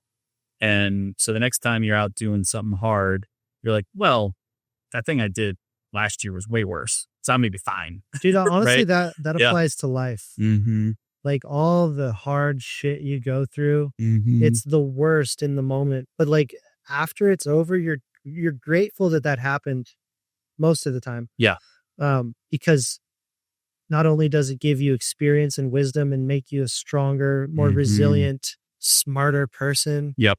But it also makes you more grateful for when things are good. Like the person who had the cancer diagnosis that recovered, have a new appreciation for life. Totally. You know, the person who's gone through like this challenge or made this financial mistake or had this horrible thing, you learn from it to do better in the future and you become smarter and wiser. And like, you're actually grateful for this bad thing that happened. Yeah. Just like, you know, these crazy experiences on this trip in India, you feel like, okay, now I'm more prepared for the next adventure. Right. You know? That's right. Yeah. At least I'm not, you know, things aren't coming out both ends right now. Yeah. Dude, because I'm sure that would kill me. I'd be murdered. I honestly was like wondering if I was going to make it out for a minute. I was in this village. We were probably 15,000 feet elevation. I had some sort of respiratory infection. Oof. I could breathe out, but I couldn't breathe in. Oh, so boy. it was like exhale. So hard to get air in. Oh my God. That'd be terrifying. Spent the night. I probably had 110-degree fever. Something. Oh my gosh. I was burning, drenched in sweat in this little tent in this village. Yeah. The room was spinning around me. Oh my God. I was breathing out, but I wasn't breathing in. Oh my God. The sides of my vision are starting to turn black. Oh boy. I'm like, finally by morning, I survived to the morning, but found the medic that was with us. He came in and some like Nepalese Himalayan dude did my blood oxygen. He's like, your blood oxygen's at like 70%, which if you don't know, like anything under like 98 is horrible. Yeah. It's not so, good. Like, I was not doing good, but he's like, oh, you're fine. He was telling Paulina like, oh, he's not, the fact that his neck muscles aren't flexing extremely hard to take in a breath means he's not going to die. She's like, just give him oxygen. He's got 70% blood oxygen. Give him oxygen. Yeah. So thanks for her for advocating for me. Yeah. He brought me some oxygen because this like local Himalayan dude was like, oh, he'll be fine. You know, don't be a wuss. Yeah. I got some oxygen for about 30 minutes and then I was back to life. And then wow, 30 minutes later, the mountain collapsed in front of us. Oh my God. As we were leaving camp that day. And you're riding your bike the whole time. Riding my bike. Delirious. Sick as a dog. Yeah. Dizzy. Can't breathe. Yeah. as we were leaving camp that day, there was another girl with us named Sarah. She tipped her bike over, going around this tight turn, coming out of the driveway. So we sat there for about a minute, picking her bike up and taking off. And she saved our life. Oh, yeah. You're right. That's right. If she didn't tip over Wow. there, we would be probably under the mountains. Yeah. My bones would be under boulders right now. No, know where Ben is. You'd never get me out. Yeah. I'd be Oh down my in the God. bottom of a canyon. God. So Yeah, that's just crazy. crazy stories. Yeah, and I love that little, what is that, like kind of the butterfly effect, right? Yeah. Yeah, she just, and that's now part of the really cool And in that story. moment, she's like probably so embarrassed. Like she Uh-huh. stalled her bike and tipped over in front of the whole group. Like, oh my God, horrible way to start the day, but like she saved our life. Yeah, amazing. Yeah, amazing. Yeah, I think one of my other questions for you is, because you were so visual and had such great vision of how to present your stories and tell those stories, both in written word, but also in the visual side. Is that itch still there? I know you're on a different journey now, but is that itch still there? Mm-hmm.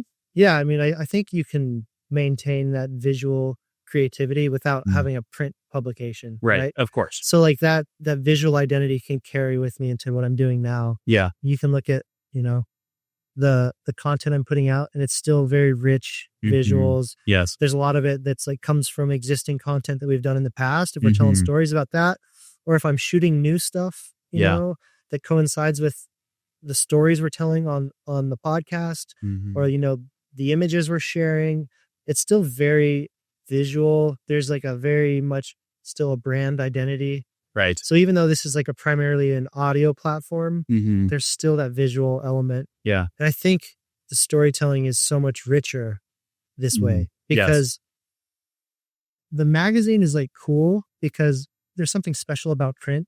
But you can't have that. You don't pick up the same emotional depth that you would in a spoken conversation. Right. Where you're spending 2 hours talking to someone and you're getting the nuances of their thoughts and the imperfections in their speech and, the emotion. I've had people sitting in that chair crying, and like, you don't feel that in a written, polished article. I think, dude, like what makes this so special is in this world of like AI and everything is curated and everything is perfect and everything on Instagram is handed to you on a golden platter that's just so curated. This is like real and honest, and you're getting the human element, and we're saying stupid shit and making mistakes. Right. But people want authenticity in Totally a world that agree. is so curated. Yes. People want authenticity. Yes. And so like conversations where I don't know what's going to happen next. It's real. It's human. That's what people are craving right now. So like, Yeah, I totally Vana agree. was a really cool chapter. Making that magazine was a really cool chapter, but that was a beautiful, polished piece. It's like someone's Instagram page. You're seeing the highlight reel. Yeah. Everything is curated and beautiful and polished. I think what's cool about this for this moment in time is this is what people are craving. Yeah. Because it's authentic and it's real and it's Totally human. agree. So Yeah. Long story short, you can still carry that visual creativity. Yeah. But I think I'm doing it in a way that is more relevant and honest and authentic. Did you ever consider doing like a video like blog while you're in India and suffering? Yeah, no, not on that trip. We brought a photographer, so we had lots of photos. Okay. Sometimes when you're with a group and you're on a trip and you're on a mission and you're getting from place to place, you don't have the resource of time to stop and capture footage, and because you don't want to hold up the rest of the group. Yeah. So like this is with this company, Moto Safari. It's a really cool company. My friend Wes runs it. That's cool. So there's several people that pay to go on this trip with him. Yeah. And it would be unfair of them to be paying for this experience and sitting around waiting on me to get the shot. Yeah. Yeah. Rather than enjoying or the ride. reshoot it. And, like, oh, one more take. And they're just like, dude, like I paid to take this trip and not be on your photo shoot. Totally. So in those situations, it's kind of like run lean and mean, shoot some photos, but don't hold up the group for the people that are paying to be here on this great experience. We're lucky enough to go and like enjoy this and capture content and tell a story, but we have to be efficient. So that kind of rules out. Right. Like when we're in like a trip like Baja, where it's just me and the boys and we're running wild in the desert, that's when you can like stop to make more creative content. I'd love to So- see you interview your fiance after the India trip. Oh, that's a good idea. Because I mean, I wonder if she would that's a be down. totally different perspective. Yeah, that's Right? that's a great idea. I should do that. Get her perspective on it. Yeah, especially And get her as a perspective on all nurse this crazy watching shit your I do. fiance, like, maybe asphyxiating. Yeah, Like, yeah. yeah. I think I'll do that eventually. I think that'd be really cool See to if get that she's- perspective. See if she's open to that. That'd be cool. I think she would. Yeah. That'd be super fun. Yeah, dude. So back to rider justice. You mentioned these safety classes that you guys do. I was curious, what kind of stuff are you teaching in those classes? So in the accident scene management class, so that's more Because this applies to like it's more adventure first riding. aid. Yeah, you that's know? exactly. And the next one we're doing is at Colorado Motorcycle Adventures. So an ADV store that does these curated adventures too around the country and around South America. So in those, they are first aid for, it's a combination of almost like wilderness first aid / motorcycle first aid. So they're helping people with their helmets. They're helping people with different type of wounds, different type of broken bones. And so it's a certified class that is taught, and then the certification comes through this group. And so we bring in these instructors, and it's a 1-day full class, and that's for the basic, and it's 8-hour class. And then we do an advanced class that has a more real world element to it that I can't talk much about because it's kind of a surprise to people, and it's very cool. And we have another one of those that we'll be doing this year. And over the years, we've done, I don't know, a whole bunch. So we've had, at this point, hundreds of people go through our classes over the years. And it's, for me, one, I think, regardless whether you ride or not, you should do these classes. I've used this equipment. I have, like your truck probably has a good first aid kit. We give first aid kits to people that have the basics that you actually need in them that could fit in saddlebag. And I've used that equipment on myself when I've hurt myself doing stuff out in the wilderness, and learning how to take care of yourself that way, I think is like really important. Dude, there's a crazy story. My buddy Tyler Ravel, he's a photographer. He's the one I went to Baja with. I always feel very comfortable going on an adventure with him because he's very much safety trained. Mm-hmm. But he does a lot of backcountry snowboarding, which is really intense. Yes. But last year he was doing like this avalanche training and like mountain rescue training. And they were learning specifically like when people have like leg breaks or femur breaks, like how to splint and transport them out of the mountains. Mm-hmm. And like 2 days after this course, he flew to California for a shoot in the sand dunes, and like a motorcycle shoot for Oakley. And this dude, Axel Hodges, he's like one of the best free ride motocross guys in the world. Yeah. Launching these big sand dunes. They were out there shooting for Monster on like a separate project. Yeah. Tyler was kind of watching them hit some jumps and just from a distance observing the shoot. And Axel hits this sand dune, comes up short, tank slaps, and just lands in this, cartwheels onto these sand dunes and just broke his femur. And Tyler, who had just been at this safety course, rode up there to help and literally took lead because all these people, all this video crew, nobody knew what to do. Femur break is serious because you can bleed out. Tyler knew he was very steady. He like splinted Axel's leg. Yep. Like pulled traction on it, like stabilized it until the Flight for Life could come in. But like, it's insane that he took that course and then a few days later he's, really helped this guy in need. So it just shows the value of like being safety trained in any situation. Totally. There's an example we have with this group that was riding in the Grand Tetons, and I know the exact road where they were, and no fault of anybody's. A deer comes across out of the woods and just nails this woman on her bike, and she goes down, and traumatic injury to her leg, just like you're talking about.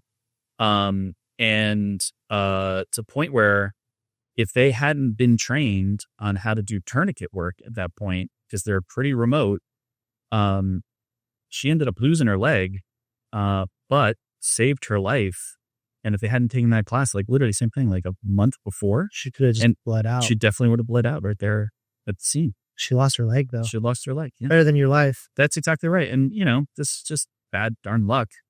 But yeah, without that kind of training.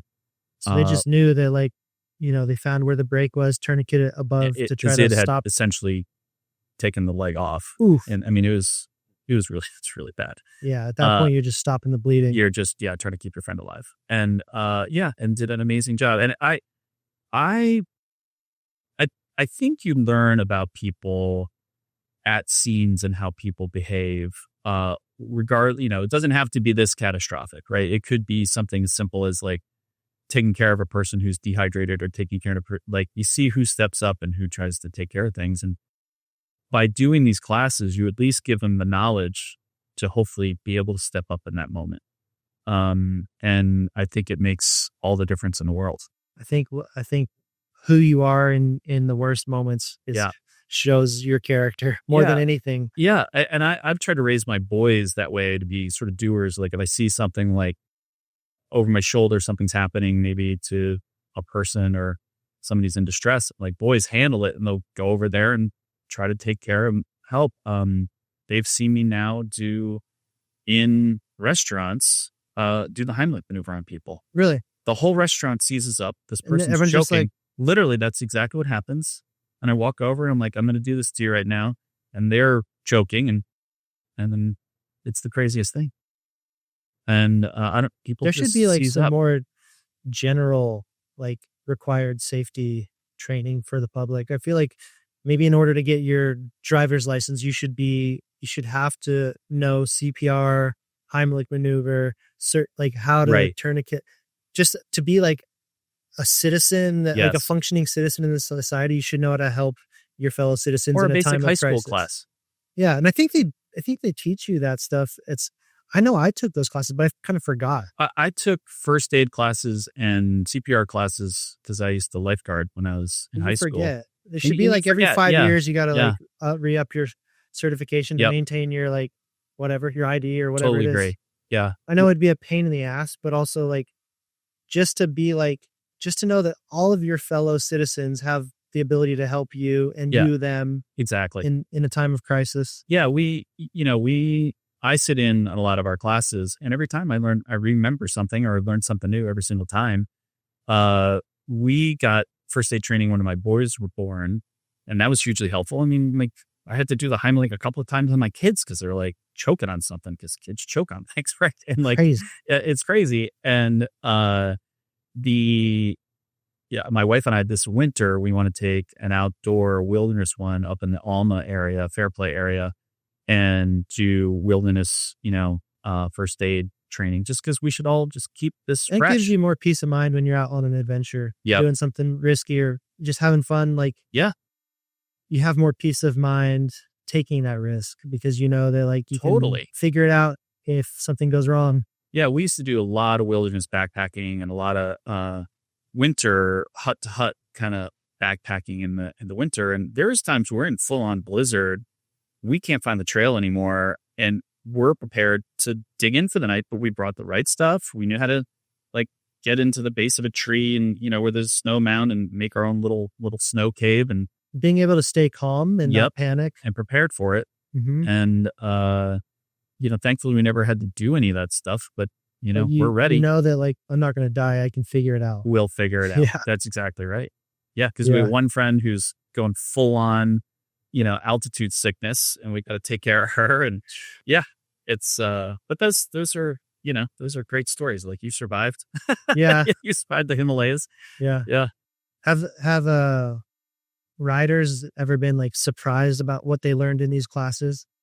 I think so. And a lot of it is some basic stuff. We have a lot of guys that are ex-military that take these classes and they just love them. Still find value. Yeah, still find value where they've been trained on these things. But I think, in the technology now with blood clotting stuff, the blood clotting packs that we put in our first aid kits and things like that just didn't exist when I took first aid, years ago. So there's different things that do it. And there's also showing them the technique of how to stabilize, their head while they're in the helmet, and then do the assessment. All those things are just really, really important. Yeah. How has this work over the last 27 years changed you as a person? I think the way it's changed me is wanting to kind of do more. When you're younger and you're 30s and you're trying to build your family and build your life, you have a sense of kind of who you are and what you're trying to do. But then as I was able to, grow my firm and then try to be a model for my boys of, doing good in the world, that became very important to me and still is. I'm sure they are sick of being voluntold to do things and help me with events and stuff like that. But that's how I was raised by my mom. And it's almost like the more resources and success you find along the way, the more obligation you feel to give back more. That is right? Totally accurate. And it's, and then, there's some little, pet projects and stuff that I like that involve education and kids and other things that are motorcycle related. And now Flight for Life in Colorado, and trying to help them. And so that, there's just different ways that I think matter. And I think I've also learned through the practice of law over these years is that people see risk all over the place and they freak out about it. And I'm like, it's going to be fine. They over worry about it. They overthink about some things. I know that's kind of anti-lawyerish, but to me, I'm usually like, look, you're overanalyzing this, just enjoy yourself. If it happens, it happens. Yeah. Yeah. Comes back to how hardship shapes you. Yeah. Even, as recently I've had some really challenging things happen to me, like emotionally challenging and logistically challenging. But I'm also like, man, a lot of this is nice because now future problems won't feel like such a big deal because I'm right. You know what I mean? Yeah. You got quite the slap. You learn, learn I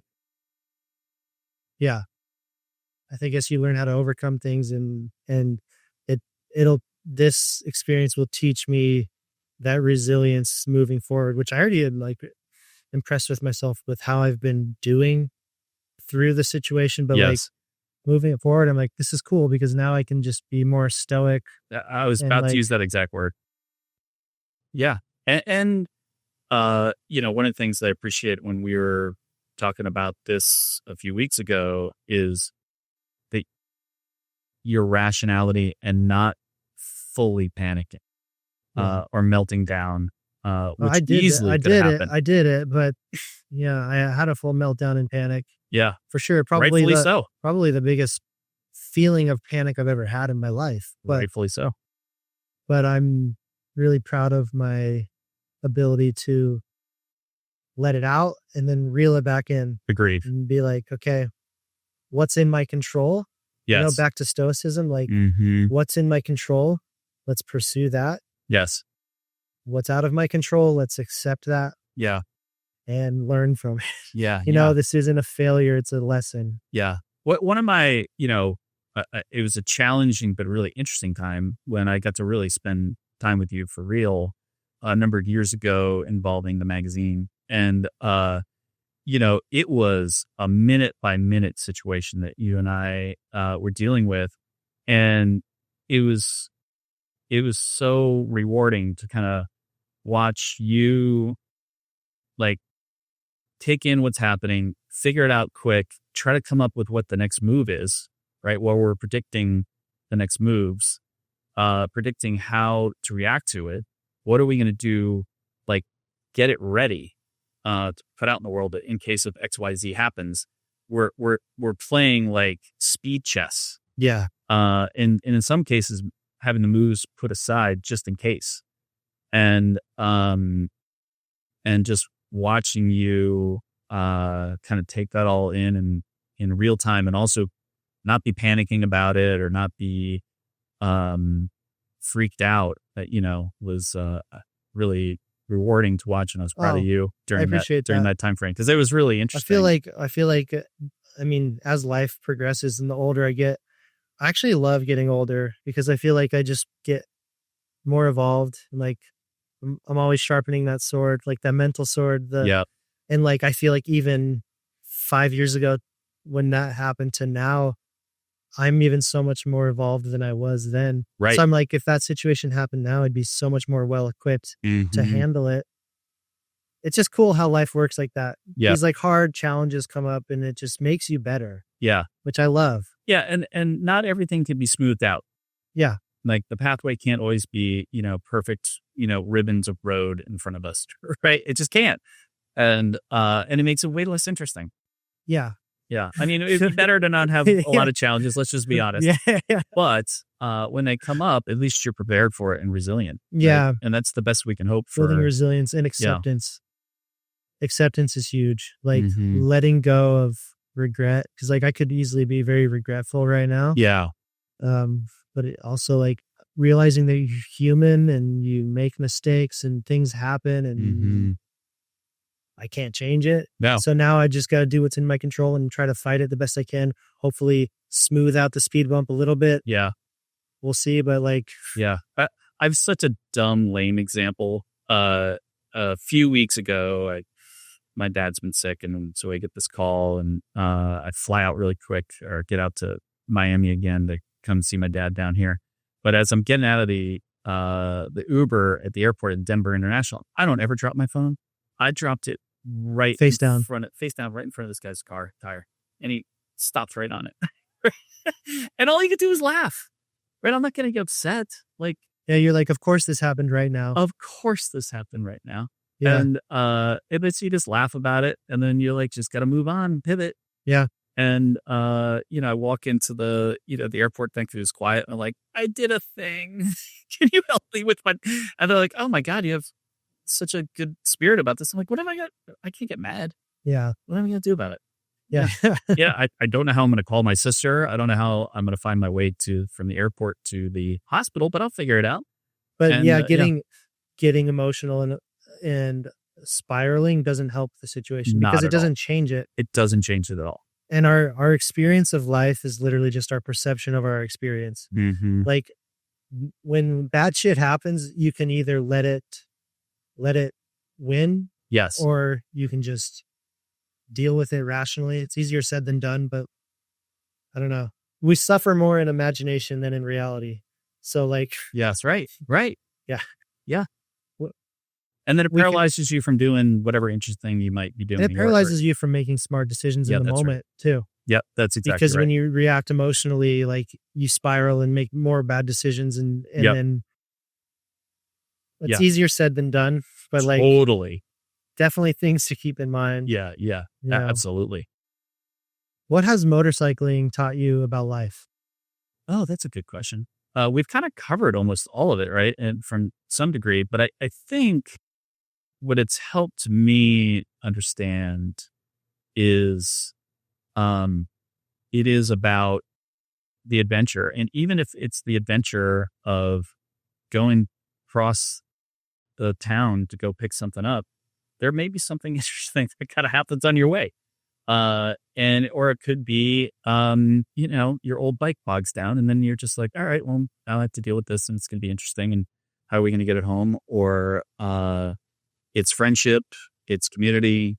All the cliches that are so true. It's so true. I mean, what it's added to my life in the last, I would say 10 years is this whole other friendships, relationships, community, and this deep well now of people that would never have been in my life otherwise. And that's, I think, probably the thing that I take away the most from that's the beauty of doing something that you truly love, whether it's motorcycling or surfing or whatever your passion is, it draws you to your people. Yeah. And I think obviously like the activity is what brings you there to begin with. And that's what you enjoy doing. But I think the most meaningful thing you take away from it is your tribe Mm-hmm. and your community and Yes. your people. And like through both motorcycling and creativity and like storytelling and, you know, Mhm. adventure, all these things that I really love, it's brought me all my closest friends. Right. It's led me to like all my closest relationships Yeah. and the people who are there for me and support me and, you know, the people that I love. Like it's because of this thing that I love. Yes. So it's cool. Yeah. It draws you to your people. Totally. Yeah. And becomes so much more additive, so much more everything. Yeah. If you could say one thing to any rider who's going to go ride tomorrow, what would it be? Don't worry about it. Just ride. Yeah. Yeah. Just enjoy yourself. Worry about it a little bit before in that you're prepared for You know, situational awareness, ride like you're invisible, assume you're invisible. but be present in the moment and enjoy it. Be present. That's why I said, don't worry about it. Just ride, just enjoy, take in the sights, the feels, you know, all the things, the sounds, while being aware. Yeah. Yeah. It seems like you're on a mission with Rider Justice. I think my final question is, you know, with the work you're doing, what's the future that you are hoping to help create for the motorcycle community? I think in the big scheme of things, I would love, and it's always going to be hard because of that 2% analogy that we've used. I want the stigma to be off. You know, you've been riding around all parts of the world, and we're unique here in the fact that most people are terrified of motorcycles, right? I mean, Most places around the world is just a normal mode of transportation. It's like the most practical form Exactly. of transportation. It's not stigmatized. It's not for outlaws. That's exactly right. And I would love that. And I think, you know, that's why I want to thank you in a lot of ways is, you know, you help bring those stories and are still doing so now to people so they hear stories of what, you know. The beauty of riding. Exactly. Yeah. And I think to me, you know, the more I can help with that in the big scheme of things, you know, the better it is for everybody. Yeah. Yeah. I love that. Yeah. Well, I appreciate the work you're doing thanks, man. and your friendship and same. all the support over the years and just the inspiration to do good and put good out in the world and help people. And you're an amazing resource for the motorcycle community. Well, I So, appreciate it, Ben. Same right back at you and all your great storytelling now in this next chapter of your life. And let's go to Alabama Jackson, get some fried Cheers, food and a brother. beer maybe. I love it. Yeah, thanks dude. man. Love you. Yeah, I love you too, man. Thank you. Foreign Rider is my favorite apparel brand, hands down. Founded by my friend Ralph Dunning, a pioneer in the apparel industry with over 30 years of experience, he built this company for people like us, riders, explorers, creators, those who live active lives and need gear that can keep up. When I'm training, I wear the Odyssey collection. It keeps me cool, dry, and performing better for longer. When I'm traveling or just relaxing at home, the Solace collection is my go-to for unmatched comfort. But the real standout for me is the Merino base layers. They keep you warm, dry, and feeling perfect under a waxed canvas jacket for those cooler rides. And when it's hot, like it is here in Florida, the Odyssey long sleeve tee keeps me super cool and comfortable all day long. The fit, the feel, the quality of these products is on another level. And that's why I literally wear them every single day. Foreign Rider isn't just clothing, it's a mindset. A reminder to live with intention, to choose quality over quantity, and the exploration of freedom, whatever freedom means to you. Check out the full collection at foreignrider.com. Once you wear it, there's no going back.